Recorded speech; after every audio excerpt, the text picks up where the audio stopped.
ఓం శ్రీ గురుభ్యో నమః. వాగర్థావివ సంపృక్తౌ వాగర్థ ప్రతిపత్తయే జగతః పితరౌ వందే పార్వతీ పరమేశ్వరౌ. శృతిస్మృతిపురాణానాం ఆలయం కరుణాలయం నమామి భగవత్పాదం శంకరం లోకశంకరం. ఇప్పుడు మనం 99వ లహరిలో ప్రవేశిస్తున్నాం. ముందుగా శివస్థుతిలో 6వ శ్లోకం.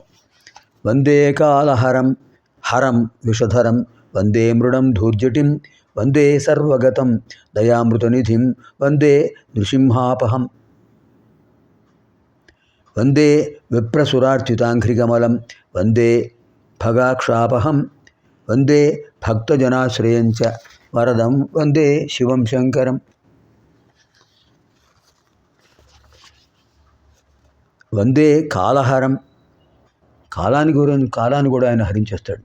కాలాయ నమః, కాలాయ నమః, కాలాధీశ్వరాయ నమః.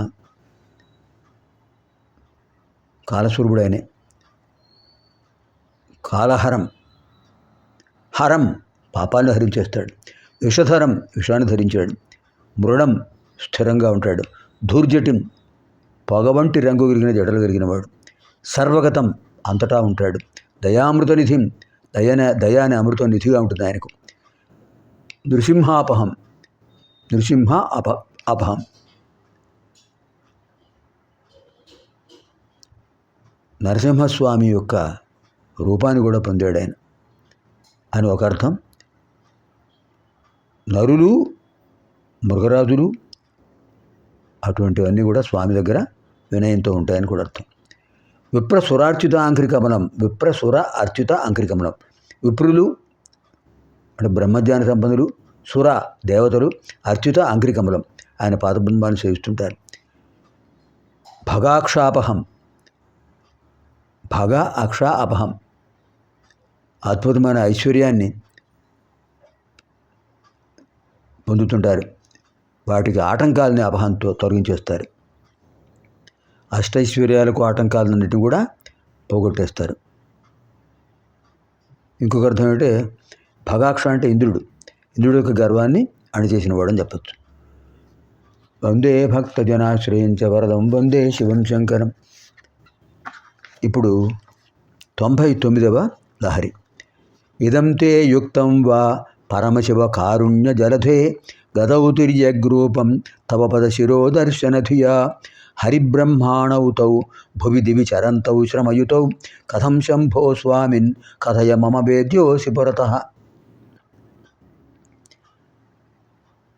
పరమశివ శంభో తవ నీ యొక్క పద శిరోదర్శనధియా పాదాలను శిరస్సును చూడాలనే బుద్ధితో తిర్యగ్రూపం వరాహ రూపాన్ని పక్షి రూపాన్ని కూడా గతో పొందారు. ఎవరు? తౌ హరిబ్రహ్మాణౌ ఆ విష్ణువు బ్రహ్మదేవుడు కూడా.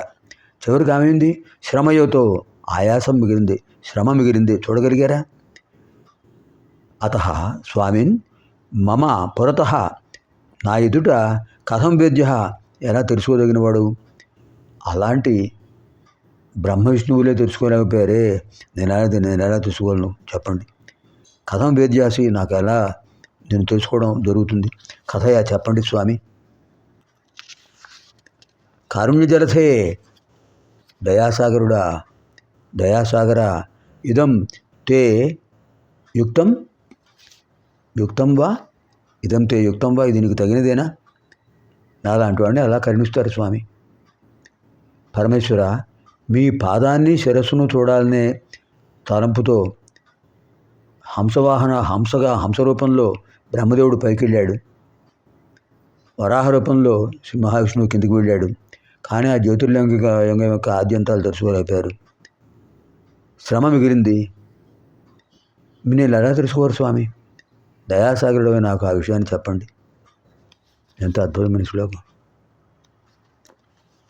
ఇదం తే యుక్తం వా పరమశివ కారుణ్య జలధే గతౌతిర్యగ్రూపం తవ పద శిరోదర్శనధియా హరిబ్రహ్మాణౌతౌ భువి దివి చరంతౌ శ్రమయుతౌ కథం శంభో స్వామిన్ కథయ మమ వేద్యోసి పురతః.